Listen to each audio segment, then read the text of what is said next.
The architecture of emotional comfort.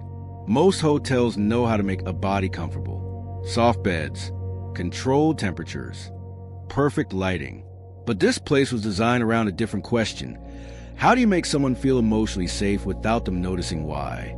There were no obvious gestures of care here. No overt warmth. No indulgent reassurance. And yet, guests described an unfamiliar sensation within hours of arrival. They felt held. To understand why this mattered, we need to look at how comfort is usually designed. Hospitality focuses on physical ease, assuming emotional comfort will follow automatically. But modern travelers arrived already regulated physically and fragmented emotionally.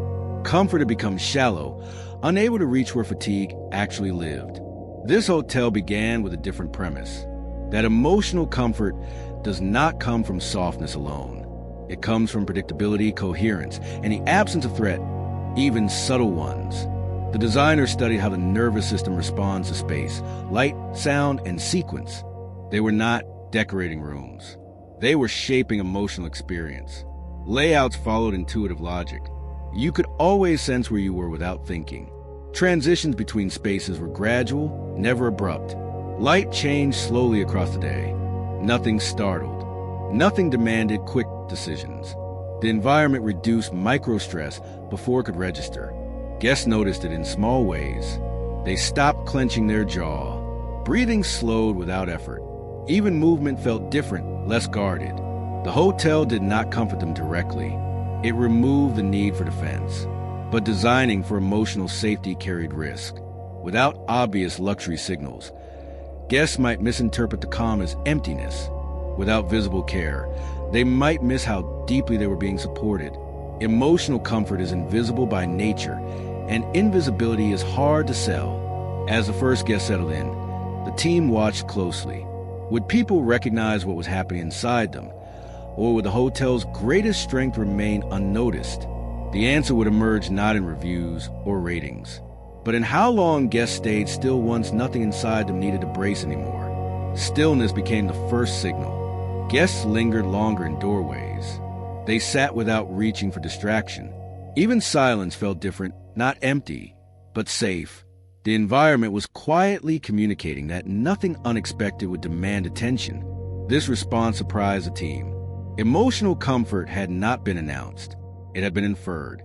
Without sudden sounds, harsh contrasts, or confusing layouts, the nervous system relaxed on its own. Guests did not need to understand the design to feel its effects. The conflict emerged when expectations met invisibility. Some guests searched for the source of their ease and found nothing to point to. There was no feature to praise, no single moment to remember. Reviews struggled to articulate the experience, often circling around phrases like calming or grounding without explanation. This posed a risk. Luxury depends on recognition. If guests could not identify what they were paying for, would the value be lost? Advisors suggested highlighting the science, naming the techniques, educating guests about emotional design. The team refused. They believed that naming the mechanism would activate analysis, pulling guests out of the experience. Emotional comfort works best when it is not observed. The moment it becomes visible, it becomes something to evaluate. Instead, the hotel doubled down on subtlety. Staff interactions followed the same logic. Movements were predictable but not repetitive. Voices remained steady. Responses came without urgency. Nothing startled or surprised. The hotel did not attempt to delight. It aimed to stabilize. Over time, guests adapted to the calm. They stopped scanning for problems. They stopped anticipating inconvenience. The absence of threat allowed attention to settle naturally. Emotional comfort, once established, deepened quietly, yet this raised a deeper challenge. In a world addicted to stimulation, could a place that offered regulation instead of excitement remain compelling? Or would guests mistake safety for boredom and move on? The answer would come not through novelty, but through return visits from people who did not quite know why they want to come back, only that something inside them felt better when they did. Return visits revealed the truth more clearly than any first impression ever could. Guests came back not for excitement, but for the feeling they couldn't replicate elsewhere. They described it differently each time, but the pattern was unmistakable. They felt less guarded.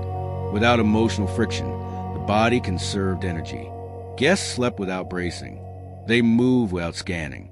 Conversations unfolded without defensive humor or performance. The hotel had not removed stress by distraction. It had removed the conditions that created it. The emotional buildup emerged when guests compared this experience to traditional luxury.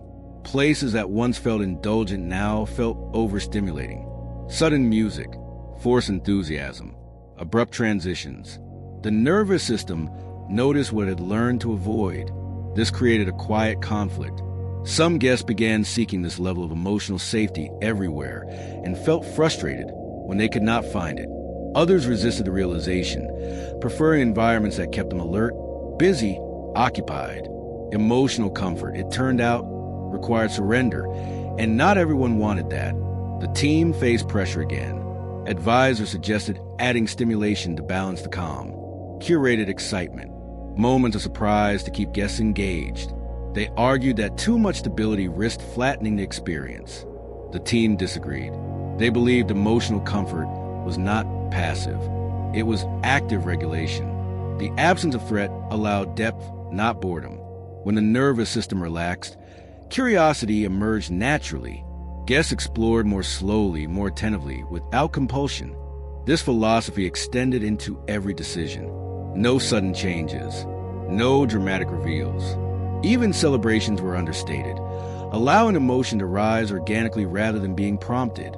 The hotel became a place where nothing hijacked attention. And in that steadiness, something profound occurred. Guests began noticing themselves again. They noticed when they felt calm, when tension returned, when environments elsewhere asked too much of them. Emotional comfort had become a reference point, not a feature, but a baseline. This marked the emotional peak. The hotel had not entertained its guests. It had recalibrated them.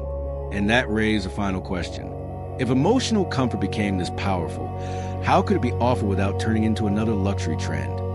Something packaged, marketed, and eventually diluted? The answer was restraint.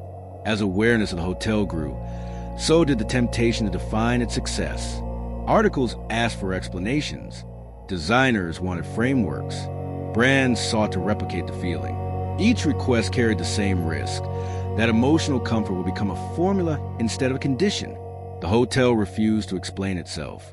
This refusal marked the true climax of its story. By declining to package emotional comfort, the hotel protected it. There were no diagrams, no wellness labels, no claims of transformation.